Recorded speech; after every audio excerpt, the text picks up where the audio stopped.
Stop scrolling. God has a word just for you. Let's go to 2 Corinthians 5, verse 17. It says, if anyone is in Christ, they are a new creation. The old has passed away.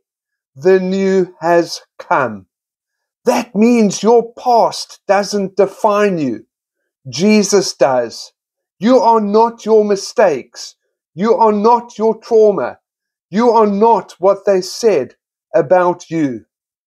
If you're in Christ, you are brand new, reborn, redeemed, and revived.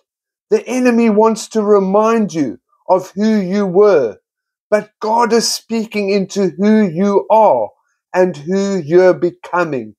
You don't have to earn a new beginning. It's already yours in Jesus. Type reset if you're walking into the new today. You know your past has been washed and replaced with purpose. God bless you. Amen.